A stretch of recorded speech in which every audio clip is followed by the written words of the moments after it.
Welcome to ARDEX Answers podcast, where you'll find the latest and greatest flooring, tiling and waterproofing, as well as general construction for the Australian building industry.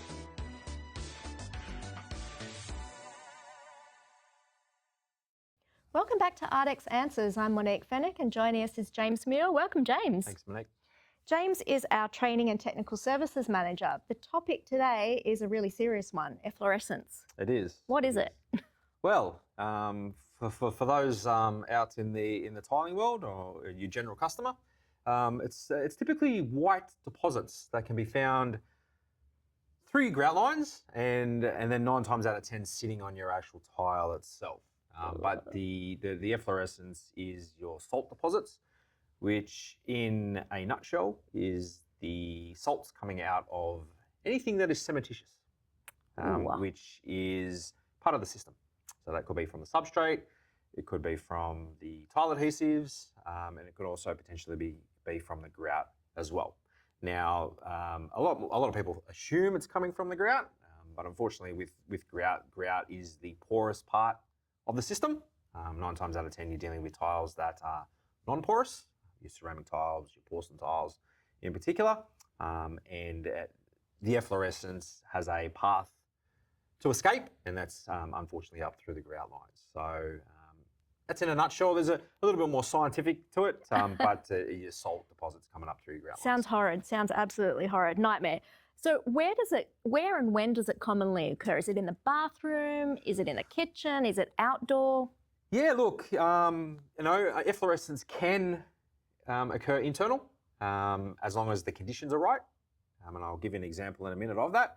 But the majority of the time we see it's happening externally where you've got the elements, and that's the sun, that's the rain, beaming down on existing tiles on a floor, which is where you will see efflorescence the most.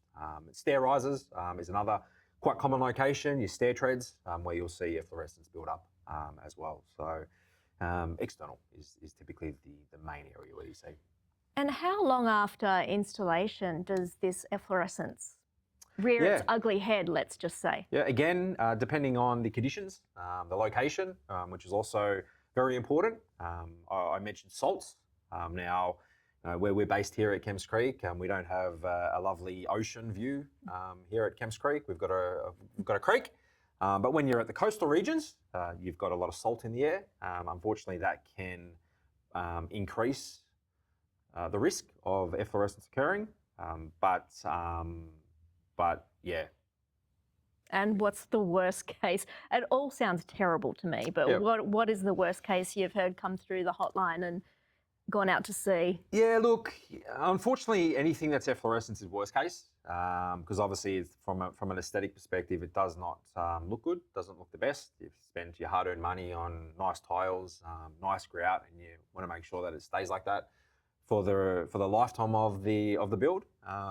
But the worst that I've seen in my time would be on a specific project on a rooftop, where virtually every single grout line and tile had efflorescence coming up through the grout lines and sitting up on the tile. So obvious, yeah. And that's external, like you were saying. Completely external, again on a rooftop. These particular tiles were grey, so a darker grey colour, which unfortunately does make efflorescence occur a lot faster, if you would like to call it. And I can explain a little bit about that later on. But the tiles looked white. They didn't have that grey colour anymore, unfortunately. Yeah, not good. So are there situations where people have said efflorescence is happening here and you've come out to look at it and it's not actually efflorescence? Is there anything that looks similar but it's not that? Or is it clearly always that if you see the... Yeah, look, I suppose there's another term that's floating around in the industry by the name of polymer leaching, on the assumption that it's the polymers coming out of the tile adhesives. It does look very, very similar, but it's typically dealing with efflorescence, which is your salt that's coming up through the grout lines from anything that's cementitious below. Now, there are ways to minimise it. There are ways to completely prevent efflorescence from occurring, and it's making sure you're choosing the correct waterproofing systems, the correct screeds, the correct tile adhesives, but also it comes back down to the installation, which is very, very important. And when I talk about products, I focused around obviously your cementitious grouts being used, additives being included in the grouts, also potentially using epoxy grouts as well. Yeah. But again, it's not going to completely eliminate it unless you follow the other application requirements as well, which we'll go through in a minute. Who should care about it the most in terms of all the people who touch different parts of that process till it reaches the grout?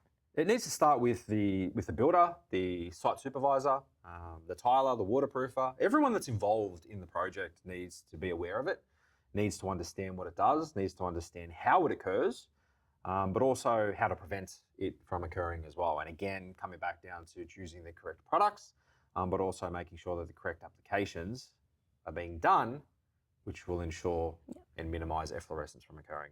So is it just aesthetics that when it's occurred it looks bad, or is there something seriously wrong going on there where that rooftop that you were talking about before, for example, where it's all come through every single tile, you can see it, what do they need to do? Yeah, look, it's not a simple one, unfortunately. That particular project, a lot of the tiles, 90% of the tiles were actually quite drummy, which was part of the reason why efflorescence had occurred, and when I mean drummy, insufficient contact coverage underneath the tile. Unfortunately, these particular tiles were what's known as spot fixed on the floor, so the tiles were quite drummy, and upon removal we could see quite minimal amount of contact coverage, but also thick adhesive, and there was a lot of water sitting in underneath the tiles, which obviously reacted with the tile adhesive and then caused the salts to come out of the tile adhesive. This particular rooftop was waterproofed.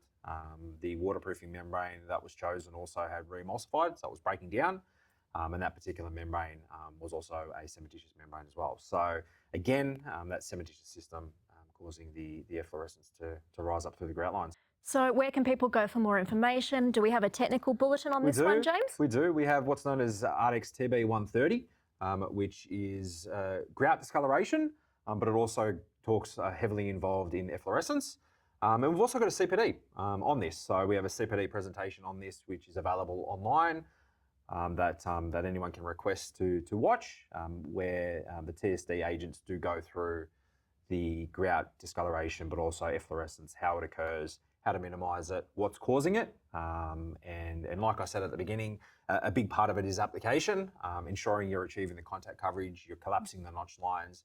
These days tiles are not smaller, or they're not getting any smaller, they're getting a lot bigger, which is making it a lot more complicated for tilers in the industry to be able to install.